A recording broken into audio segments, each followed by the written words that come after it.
반갑습니다. 타임 레버리지. 시간을 들여 막대한 시기로 치환한다. 화요일이죠? 오늘 하루 또 좋은 하루 만드셨으면 좋겠고요. 아침 저녁으로 아직까지는 좀 일교차가 큰 것 같습니다. 이럴 때 또 감기 잘 걸릴 수 있는데 건강 잘 챙기면서 꾸준하게 투자 이어가셨으면 좋겠어요. 천천히 시작해 볼까요? 시장이 좀 변동성이 큽니다. 하지만 저의 해석은 이 암호화폐 생태계에 있어서 현재 조정은 아주 건강한, 아주 필요로 하는 조정일 뿐 단순 흔들기일 뿐이다라는 거 너무 겁먹지 마시고요. 우리는 어차피 롱텀으로 가져가는 그 비전 투자자, 가치 투자자 분들이시기 때문에 그 사이클을 바라보자라고 말씀을 드렸죠. 그리고 또한 이번 주에 또 굉장히 중요한 일정들이 있는 거 잘 알고 계시죠? 천천히 말씀드리면서 나가보도록 하겠습니다. 그렇기 때문에 단기 보유자들 이제 막 코인 시장에 들어와가지고 역시 코인 무서워. 역시 떨어지는 것 봐. 이거 나 안 되겠다. 팔아야겠다. 조금이라도 수익 봤으니까 이제 팔아야 되겠다. 이런 사람들이 지금 좀 나가다 보니까 상승하는 부분에 좀 주춤하는 것도 있고 물량을 소화하는 부분, 단기 투자자들의 차익 실현 물량이 좀 나오고 있는데 잠깐 주춤하는 것뿐이지 금리가 동결되면서 이제 슬슬 알트코인 쪽으로 그 큰 상승이 올 수밖에 없다라고 말씀을 드렸죠. 그 단기 투자자들의 차익 실현 물량뿐만 아니라 그 세력들 역시 비트코인 그리고 우리가 집중적으로 투자하고 있는 XRP를 거래소와 하드월렛 사이에 어디론가 계속 옮기면서 가격을 조절할 수 있다라고도 말씀을 드렸죠. 역시나 비트코인뿐만 아니라 XRP도 굉장히 막대한 수량을 덤프하면서 매도 물량을 만들 수 있다라는 것을 제가 항상 말씀을 드렸습니다. 차트만 보면 기술적으로 올라갈 수 있는 그 가능성이 현저하게 높아 보일 수 있겠지만 XRP는 더더욱이 세력들이 갖고 놀고 있고 SEC로 눌러놨기 때문에 계속적으로 쌌다가 기다가 쌌다가 기다가를 좀 반복하면서 상대적 박탈감은 좀 공격적으로 지속적으로 줄 확률이 조금 높다라고 말씀을 드렸어요.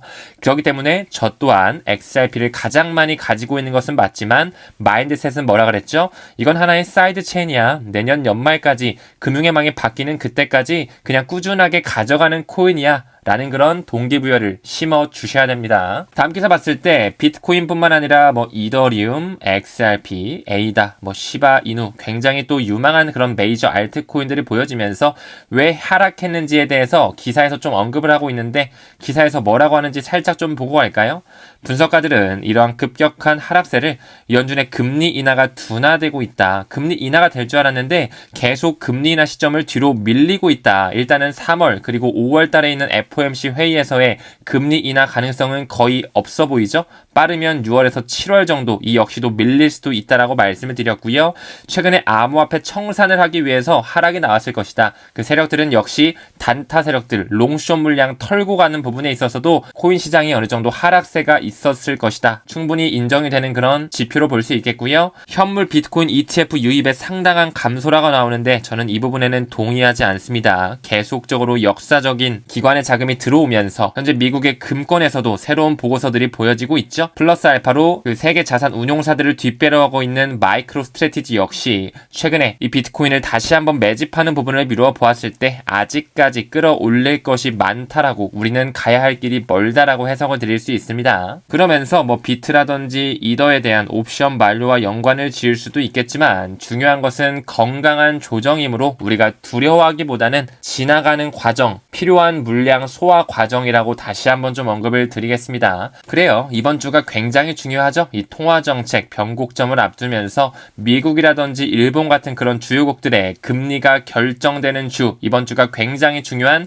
빅 위크라는 거 여러분도 잘 알고 계시죠? 그 부분에 있어서 이 파이낸셜 타임스 FT 조사에서 이렇게 말을 하고 있네요. 연준, 올해 금리 인하는 2차례 이하일 것이다. 별로 많이 이루어지진 않을 것이다 라고 말은 하지만 이것 또한 지켜봐야 되겠죠. 하지만 금리가 인하됐을 때 유동성이 풀리면서 증시가 폭발할 수 있는 가능성보다는 현물 경제가 뒷받쳐주지 않기 때문에 금리가 인하된다? 그러면 현물 경제가 박살이 나면서 우리가 치러야 될 그 금융 리스크가 오는 부분과 맞물릴 확률이 무척 높다라는 것. 그 세력들은 이미 어느 정도의 계획 하에 한 번의 경기 침체, 금융 리스크와 미국의 상업용 부동산 리스크를 함께 싸잡으면서 큰 경기 대침체기를 맞이할 준비를 하고 있을 겁니다. 이 부분도 천천히 트래킹을 해야 되겠죠? 일단은 곧 있을 있을 미국 시간으로 3월 20일이죠. FOMC 회의 금리 동결 가능성 이제 99%까지 좀 보여주고 있고요.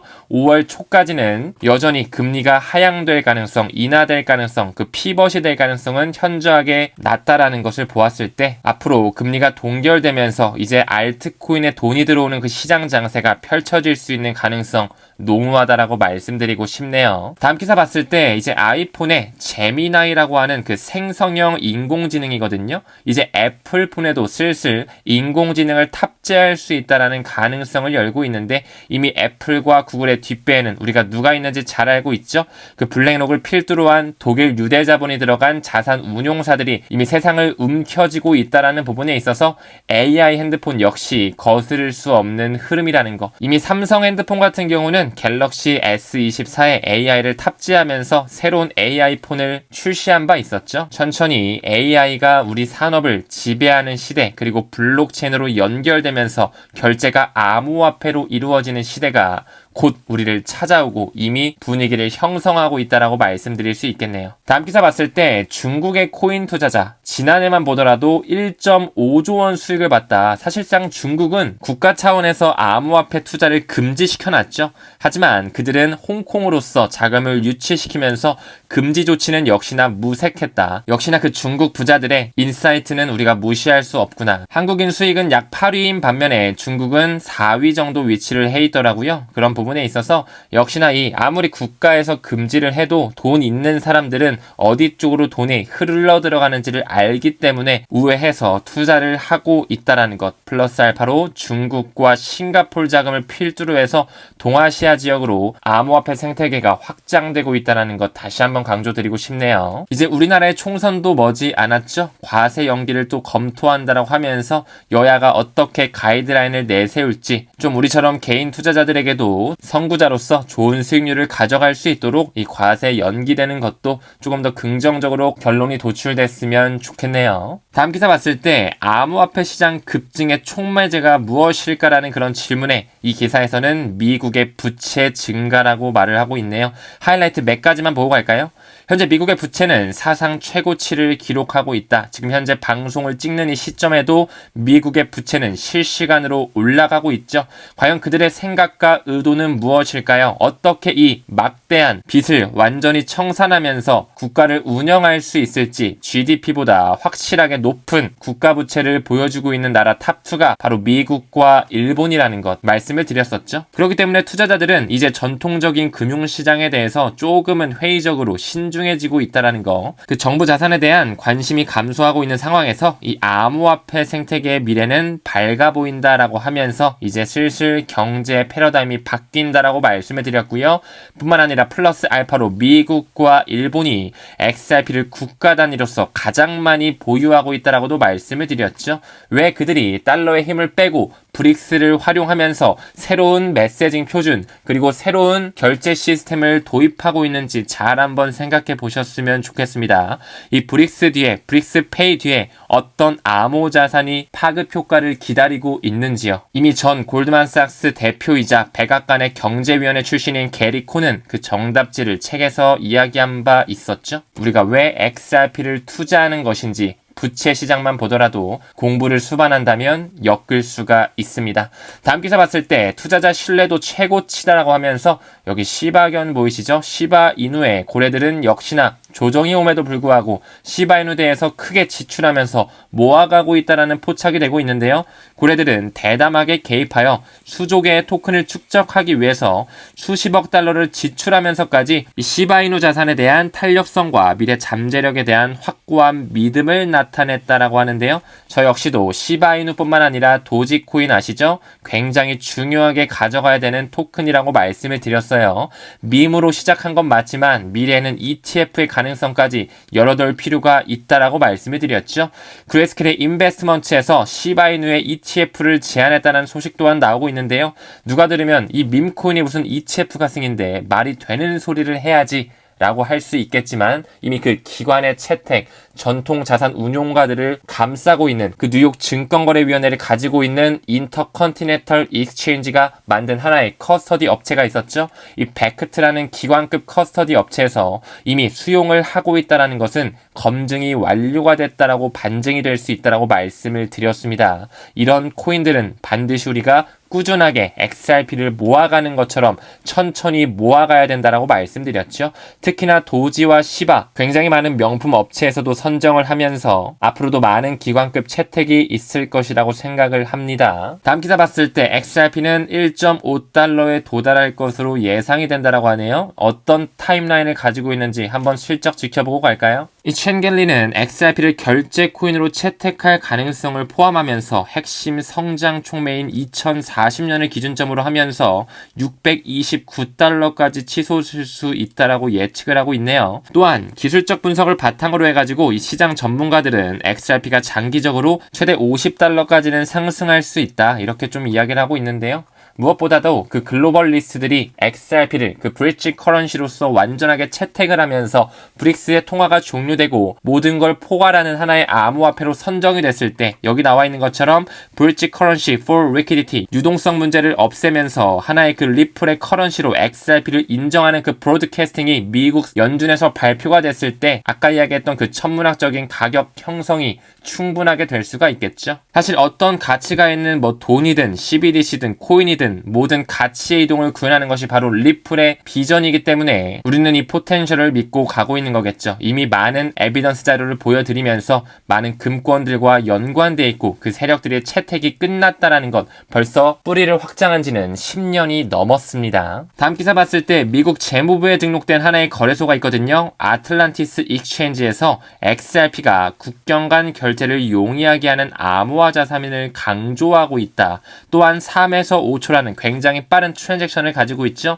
놀라운 시간 내에 거래를 결제할 수 있는 분산형 오픈소스 블록체인인 이 XRP 레저 내의 기본 통화임을 지적하면서 이제 슬슬 미국 재무부 산하에 있는 아틀란티스 익스체인지 그 등록된 거래소에서 XRP를 거래하기 시작했다. 그 제도권 수용과 법적 소송의 마무리가 머지 않았다라는 것을 직간접적으로 말씀드릴 수 있는 지표이지 않을까 생각이 되네요. 다음 기사 봤을 때 러시아의 대통령이죠. 역대 최대 득표율로 이제 5선이 거의 확실시가 됐다라고 하면서 이제 푸틴은 2030년까지 러시아를 통치하는 대통령이 됐습니다. 이제 슬슬 푸틴과 트럼프가 같이 마주하는 그 시대가 다시 한번 또 머지 않았다라고 볼 수도 있겠죠. 그러면서 역시나 암호화폐 생태계에 대한 4차 산업혁명에 대한 그 붐이 이뤄질 수 있는 트리거 포인트로 작용하지 않을까 이런 생각 좀 전달드리고요. 청년 도약 이제는 코인만이 살 길이다 이런 얘기가 나오면서요. 2030 적금이라든지 주식을 빼서 돈을 비트코인 쪽으로 이동하고 있네요. 이 청년들이 왜 그럴까요? 청년 도약 계좌 대신 이제는 청년 코인 투자를 하고 있다라는 거. 그러면서 굉장히 막대한 돈이 빠지면서 증시선 하루 3조까지 빠지기도 했다라는 거. 굉장히 보수적인 투자자들은 이런 기사를 보면 아우 그 청년들 불쌍하네. 저 비트코인 허상일 텐데 뭐하러 투자해서 손해보려고 아이고 할 수 있겠지만 미래를 볼 수 있는 청년들이 점점 많아지고 있다라고 좀 생각이 드네요. 슬슬 인스타그램을 통해서 저한테 연락이 오는 2030 세대들이 많아지고 있거든요. 우리가 미래를 준비할 때 이제 예금 적금보다는 그 현금보다는 글로벌 메이저 암호 자산을 가져가는 것이 훨씬 더 큰 파급 효과를 가져올 것입니다. 확신을 가지고 투자하시면 좋을 것 같고요. 이제는 현금을 가지고 있는 건 오히려 거꾸로 가는 리스크를 안겨다 줄 수 있는 상황까지 벌어질 것이라는 것. 이제는 디지털 세상으로의 출발에 있어서 현재는 비트코인이 뭔가 대표주자로 보이겠지만 그 결승선을 갔을 때 어떤 친구가 먼저 도착해 있고 파급 효과를 불러일으키고 있는지는 끝까지 지켜보셨으면 좋겠습니다. 굉장히 외로운 길이에요. 그쵸? 비트코인 쪽으로 가는 사람들은 정말 많은데요. XRP를 확신해가지고 공부하면서 같이 투자하시는 분들은 사실 그렇게 많지 않거든요. 저 또한 유튜브 채널을 운영하면서 여러분들과 같은 사람들을 만나 굉장히 행운아라고 생각을 하면서도 가끔은 상대적 박탈감을 저도 사람인지라 느낄 때가 있겠죠. 하지만 제가 공부한 자료 PPT 슬라이드 약 3,500장 정도를 만들면서 저는 이제 흔들릴 겨를이 없습니다. 확신을 가지고 제 미래에 대한 준비를 아주 잘 하고 있다라고 생각하기 때문이니까요. 오늘 영상은 여기서 마무리할게요. 여러분도 좋은 하루 보내셨으면 좋겠고요. 우리는 모든 면에서 점점 더 좋아지고 있습니다. 감사합니다. 성투합시다.